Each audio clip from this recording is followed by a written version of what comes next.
Hello, my friend. Welcome to your sleep story. My name is Stephen Dalton.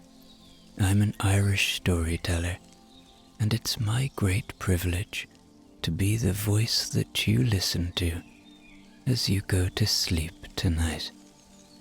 I recently did a poll in which I asked you all to choose a story based on a title, and this one was the most popular.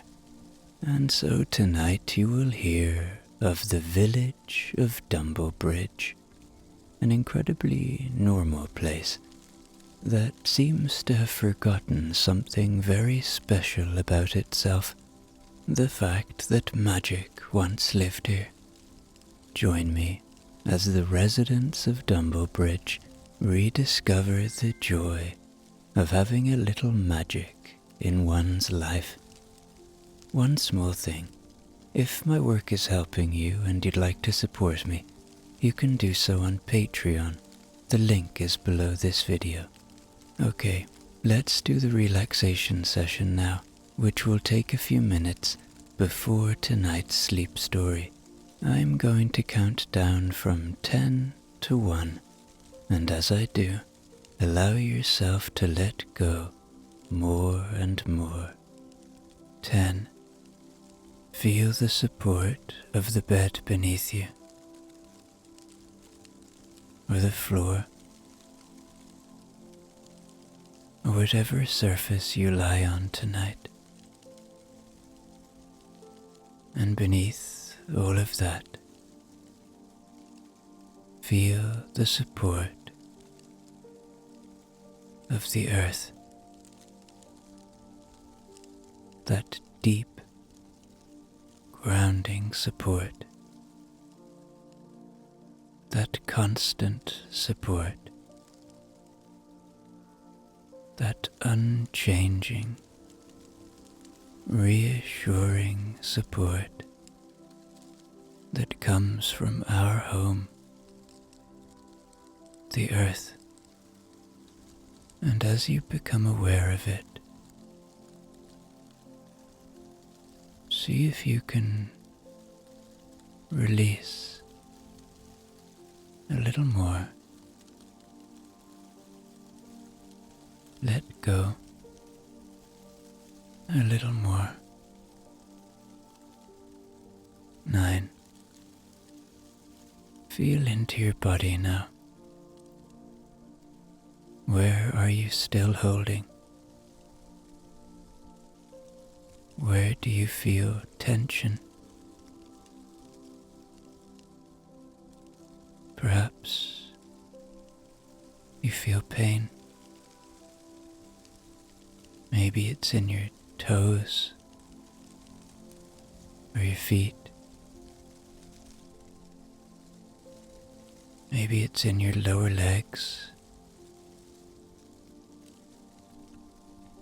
Maybe your thighs or your belly. Maybe you're holding in your chest.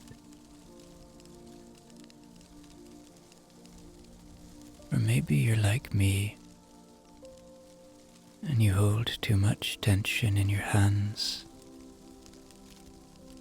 or your face. And as you lie here now,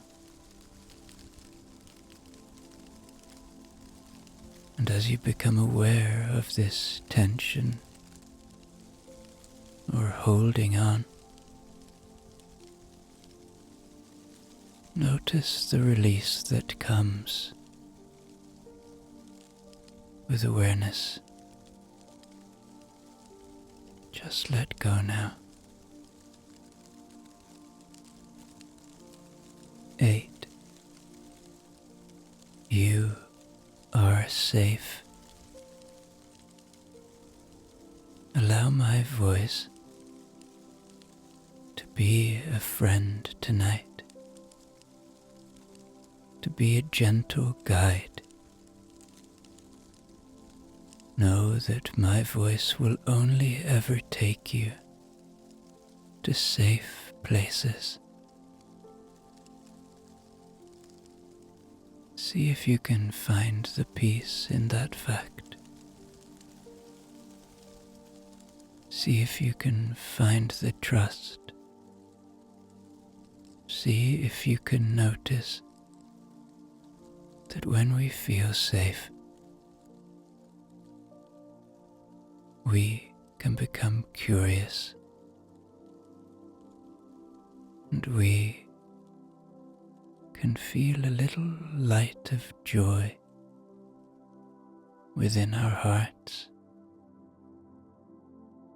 as we move closer and closer to sleep. 7. The day is done. Whatever has been,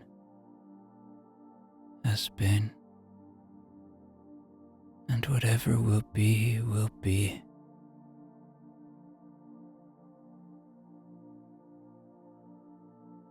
Whatever thoughts arrive with you tonight, just notice them for what they are. Thoughts, a part of being human, but not you. You are not your thoughts. You don't have to follow them. They don't have to lead your emotions.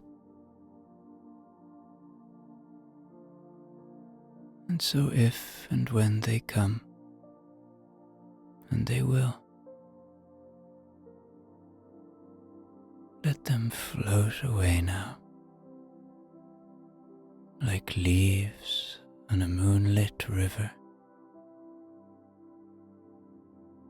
or clouds passing by through a starlit sky. 6.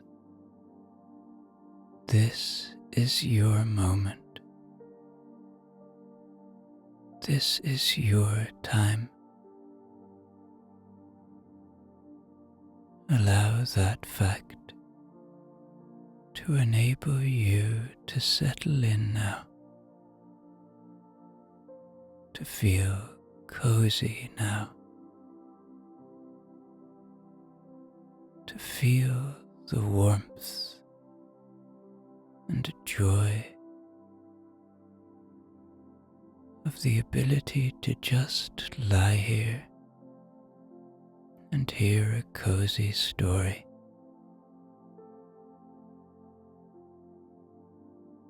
5. Peace lives within you. It is always there. It is just waiting to be found, waiting to be felt. And so see if you can find that peace within you tonight. 4. Perhaps allow a little gratitude now. Gratitude for the simple things. The shelter you have tonight. The breath in your body. 3. Begin to engage with your imagination now. Begin to see a village like any other village, sleepy and normal, where people go about their day with the rhythm of a clock. 2. Checking in with your body one more time now. Your body has worked hard for you today. It's time to give it rest. And 1. Completely letting go now as I tell you tonight's sleep story. There was once a village, so ordinary, so relentlessly average, that not a single person in it had ever felt the need to use an exclamation mark. The roads were tidy, the gardens were neat, the tea was always warm but never hot. People said things like, "Can't complain," and "Same old," and they meant it. Even the birds seemed to chirp in lower case. The village was called Dumblebridge, and it sat quietly between two hills that were neither tall nor short, and beside a river that was not particularly fast, nor especially slow. There was a butcher, a baker, and a shop that sold practical trousers. On Saturdays, people gathered at the green to watch Mr. Pennington's dog chase after sticks, which was considered an event. The children of Dumblebridge played with conkers and sighed a lot. The adults read the same newspaper every morning, nodded through the weather, and went to bed at precisely the same time as they had the night before. Nothing exciting had happened in Dumblebridge since 1978, when Mrs. Clogs found a potato that looked very slightly like the Queen. No one in Dumblebridge believed in magic, not because they had anything against it, but because they had entirely forgotten it was even a possibility. Long ago, very long ago, Dumblebridge had been different, but now nobody remembered. Not the vicar, not the milkman, not even old Mr. Bumble, who remembered just about everything else, including where his keys were. Until one Tuesday afternoon, which began just as all Tuesdays in Dumblebridge did, something happened. It wasn't loud, it wasn't big, but it was enough to make Mrs. Penelope Twig spill her cup of chamomile tea right into her knitting, which in Dumblebridge counted as the most excitement in years. What happened, in fact, was this. The statue in the village square, a bronze fellow with a hat and a very long nose, gave a loud, unmistakable sneeze. Not a squeak, not a groan of old metal, a sneeze, with a twitch of the nose, a puff of dust, and a brief but dignified Achoo! It echoed off the windows of the post office and made the pigeons flap. Mrs. Twig, who had been knitting a particularly complex scarf, let out a yelp and upended her tea all over her knees.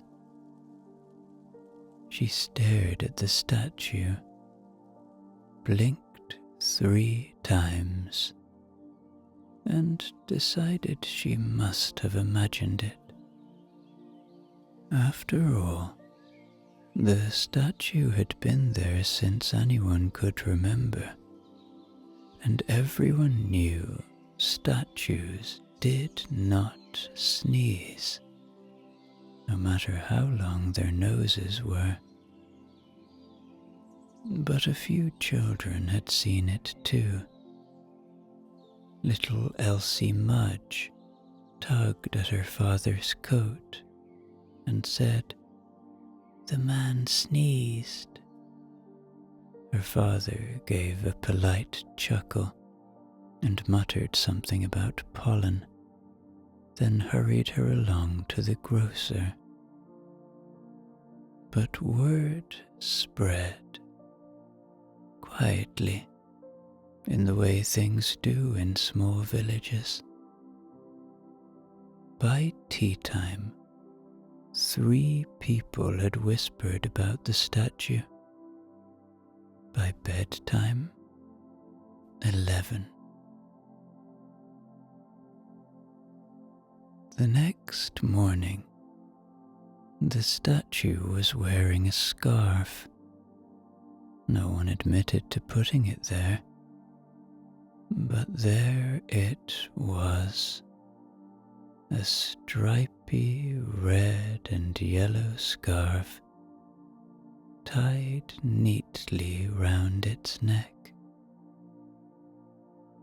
Mrs. Twig claimed she'd never seen it before in her life, though the pattern looked suspiciously like her latest project. And that was when Mr. Bumble, who had been watching all of this from the bench by the bakery, stood up slowly and said, "Well, it's about time." People looked at him surprised. Mr. Bumble rarely said anything at all, and when he did, it was usually about the pigeons or the price of eggs. But now, he was standing with a look on his face, a sort of half-remembered delight, like someone who'd just found a book they hadn't seen since childhood. "The statue," he said, "was the first to go quiet, back when the magic left. So it's rather nice to see him clearing his nose again."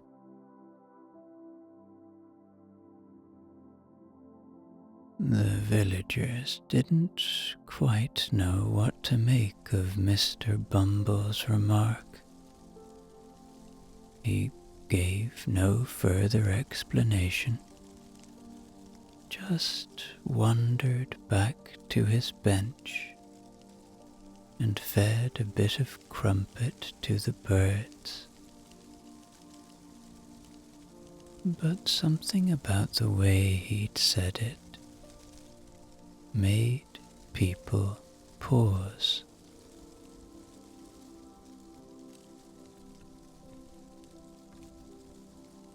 By the afternoon, a small group had gathered by the statue.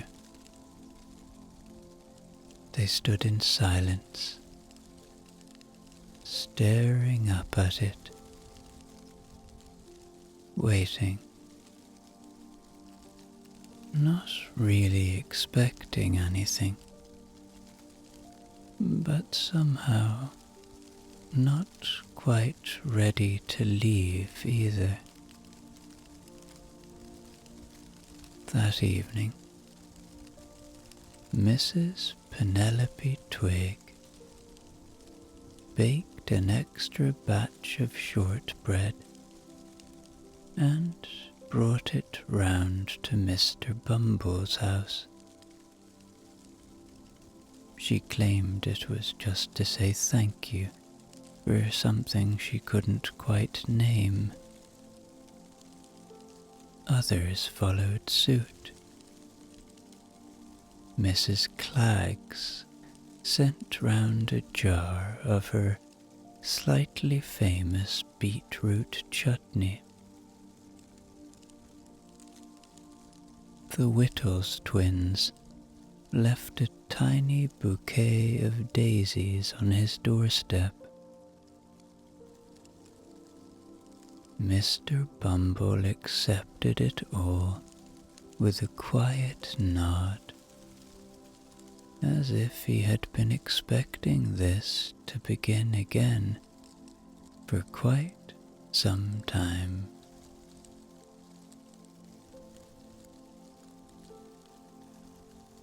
By the end of the week, small changes had begun to appear all across Dumblebridge. Nothing dramatic, just a few things here and there that weren't quite how they'd been before. The weather vane above the village hall had started pointing in directions that didn't exist. Nearish and mildly west, for example. The old oak tree near the duck pond dropped acorns shaped like stars. No one mentioned it aloud, but the children started keeping them in their pockets like lucky charms.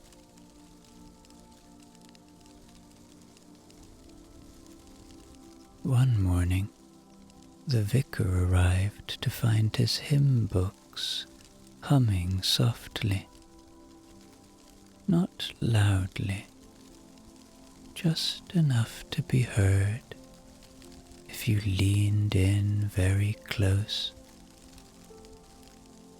He told Mrs. Penelope Twig, who told Mr. Bumble, who just smiled and said, "Ah, that'll be the warmth returning."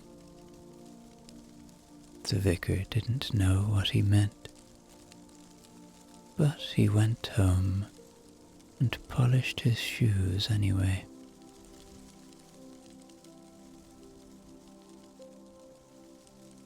As the days went on, people began lingering longer at the bakery. They chatted more, shared bits of old stories that no one had told in years. It turned out several villagers had odd little objects in their homes that they'd forgotten about entirely. Spoons that stirred by themselves, portraits that blinked, curtains that changed color depending on the weather.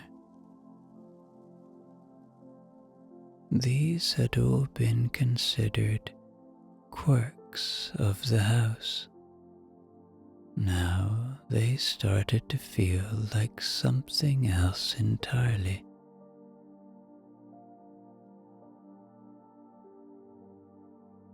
On the third Sunday of the month, which was always lemon drizzle day in Dumblebridge, something unusual happened at the market stall. Mr. Pennington, who sold carrots shaped like normal carrots, arrived to find his crates already unpacked and each vegetable standing neatly upright, as if waiting to be admired. "Thank you, whoever did this," he called out, scratching his head. But no one came forward, though Mrs. Klaggs did notice that the carrots looked especially pleased with themselves. That same afternoon, a book appeared in the village library that hadn't been there before. Its cover was a deep green. Its pages smelled faintly of toast, and it had no title.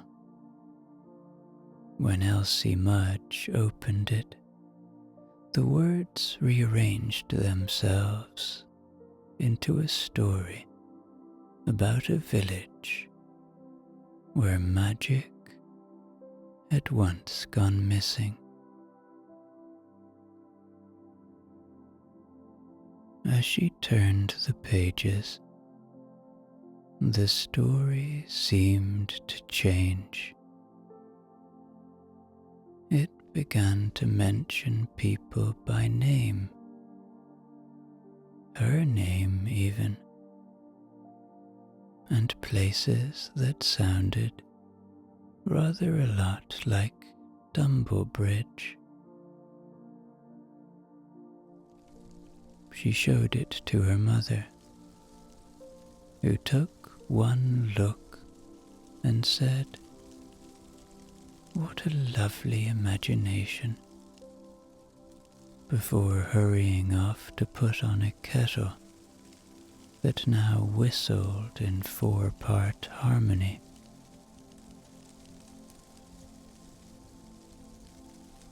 But Elsie brought the book back again the next day,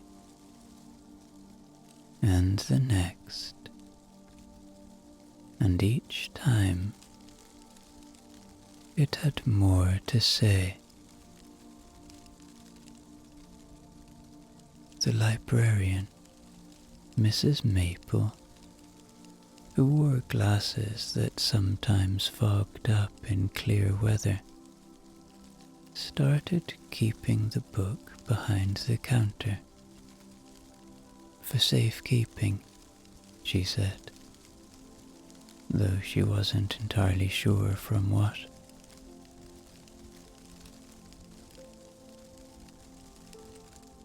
Mr. Bumble, meanwhile, had taken to walking the village in the evenings. He nodded at the statue, paused under the oak,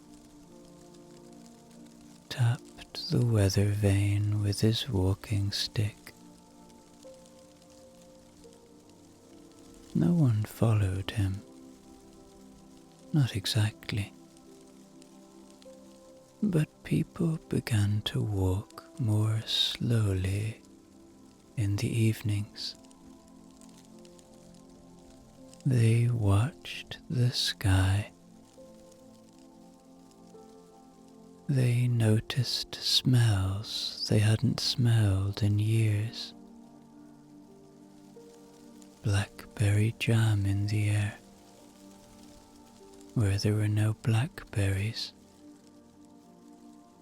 pipe smoke from no visible pipe.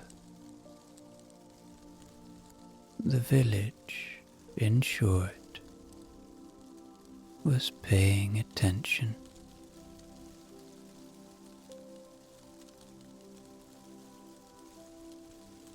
And with attention came remembering. Mrs. Penelope Twig remembered that as a child, her tea would sometimes turn into strawberry milk if she frowned too hard.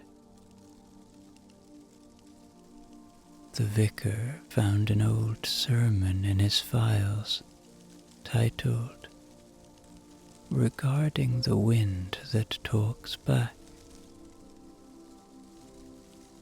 Mr. Pennington's dog sat down and very calmly recited the names of every mare Dumblebridge had ever had in perfect order. And instead of being shocked, people just nodded. "Yes," they said. "I thought there was something."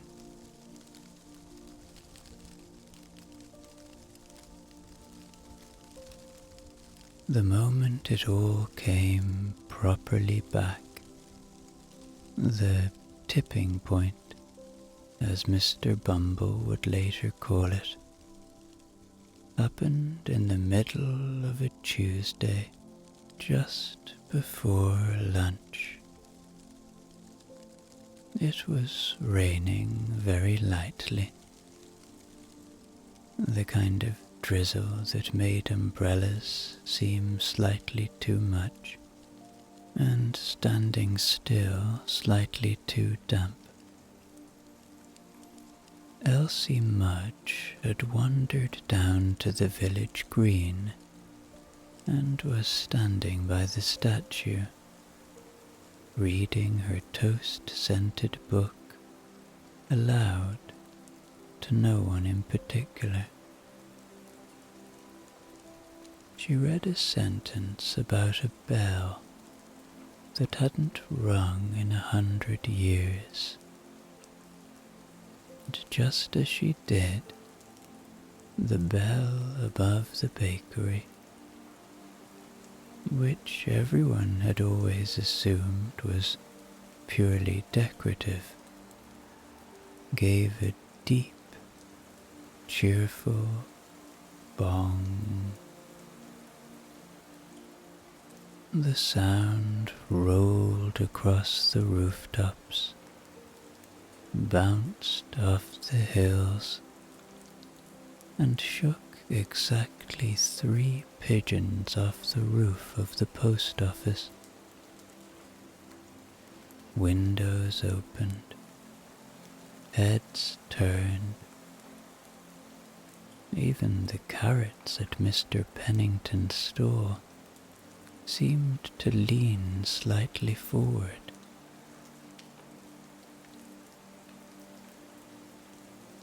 And then it happened. Not all at once, not with any great flash, but all the villagers, somehow, at the same moment, knew. They knew the magic had been real, had always been real, that it had once filled the cracks of every cobblestone, drifted through the hedgerows, curled beneath doorways and into teacups, that it had gone quiet, not because it had left, but because no one had remembered to notice it anymore.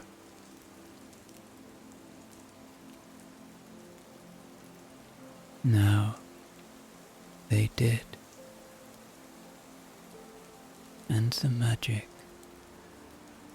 like a cat returning to a favorite windowsill,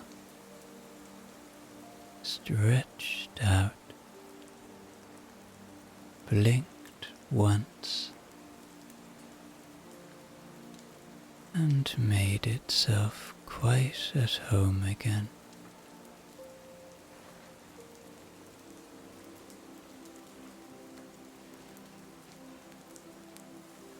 After that day, nothing in Dumblebridge was quite the same,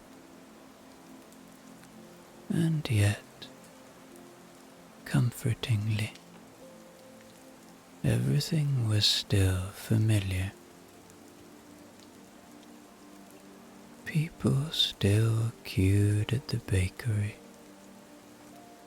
still nodded to each other in that understated Dumblebridge way.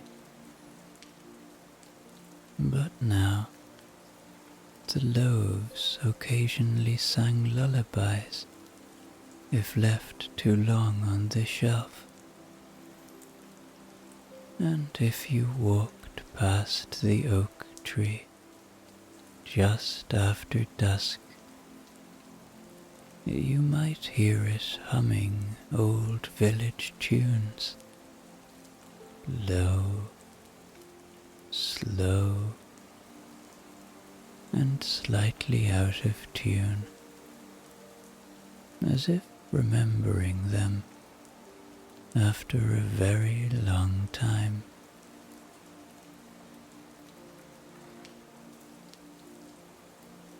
Mrs. Penelope Twig's knitting needles now clicked away all by themselves, even when she was napping. The vicar's cat, which had never existed before, began showing up for services and sitting neatly in the front pew, and no one was particularly surprised when Mr. Bumble floated an inch or two off the ground on windy days. "Well," said Mrs. Klaggs, "he is rather light on his feet." The villagers began holding gatherings again, not for any particular reason, just small, pleasant evenings with warm drinks and glowing lanterns and stories that seemed to tell themselves.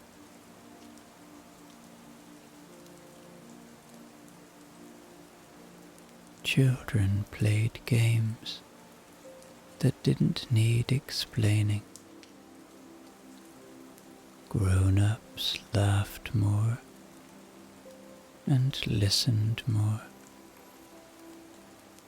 and found themselves remembering small things they hadn't thought of in years.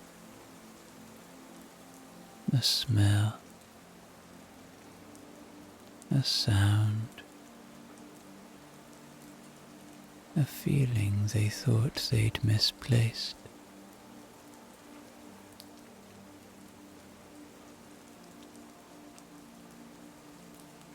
And while no one ever made a big fuss about the magic,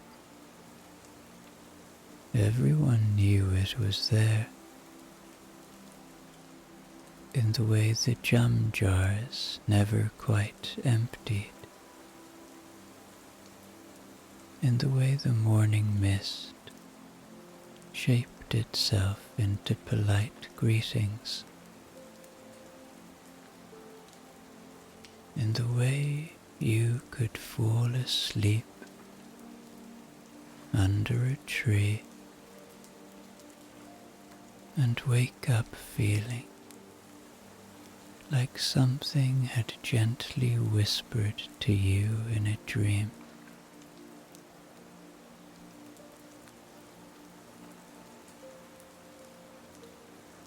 Dumblebridge, in short,